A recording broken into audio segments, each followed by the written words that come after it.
ప్రభుత్వం సబ్సిడీ ఇస్తుంది కదా అని చెప్పేసి మీరు నమ్మి బ్యాంకు ద్వారా రుణం పొంది సోలార్ సిస్టమ్ కానీ డిప్రికేషన్ సిస్టమ్ కానీ ట్రాక్టర్ కానీ తీసుకోవాలని చూస్తే నష్టపోయేది మీరే. ప్రభుత్వం ఏదైనా కొత్త వస్తువుని ప్రమోట్ చేయడానికి ప్రభుత్వం చెప్తే నమ్మరేమో, ప్రజలు తీసుకోరేమో అని చెప్పేసి సినీ సెలబ్రిటీస్ని లేకపోతే క్రికెటర్స్ని వీళ్ళని రంగంలో దించుతుంది ఆ ప్రైవేట్ కంపెనీలు.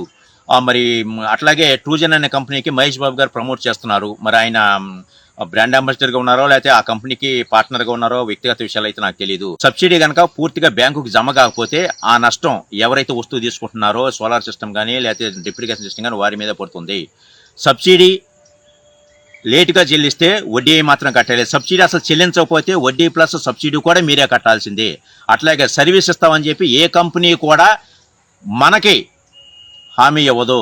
సర్వీస్ ఇవ్వకపోయినా మనం మాట్లాడటానికి అవకాశం లేదు, లీగల్గా పోరాడటానికి కూడా అవకాశం లేదు. అట్లాగే ఈ ప్రభుత్వం సబ్సిడీ ఇస్తున్నప్పుడు ఏంటంటే కొన్ని కంపెనీస్ని టైప్ చేసుకుంటుంది ప్రభుత్వం.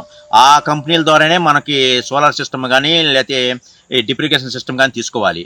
అలా ప్రమోట్ చేసే ప్రక్రియలో భాగంగా ఆయా డిపార్ట్మెంట్లో ఉన్నటువంటి అధికారులకు కానీ లేదంటే ఆ శాఖకు సంబంధించిన నాయకులకు కానీ లంచాలు ఇవ్వడం కోసం ఈ ప్రైవేట్ కంపెనీలు ఆ వస్తువు యొక్క రేటును పెంచి మన దగ్గర నుంచి వసూలు చేస్తున్నాయి.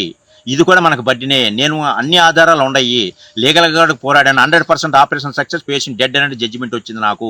ఎందుకనంటే ప్రభుత్వానికి వ్యతిరేకంగా న్యాయస్థానాన్ని తీర్పిచ్చే పరిస్థితి లేదు. ప్రతి వ్యవస్థ కూడా ప్రభుత్వానికి తొత్తుగా ఉన్నాయి. రుణమాఫీ చెల్లిస్తామని చెప్పేసి 5 విడతలుగా చెల్లిస్తామని బాండ్లు ఇచ్చి 3 విడతలే చెల్లించారు చంద్రబాబు నాయుడు గారి ప్రభుత్వం 2014, 2019లో 4-5 విడతలు చెల్లించలేదు. మరి ప్రభుత్వం చెల్లించాల్సినటువంటి అమౌంట్ చెల్లించకపోతే ఆ నష్టం రైతుల మీద పడింది. రైతు రథం ట్రాక్టర్ల కింద కూడా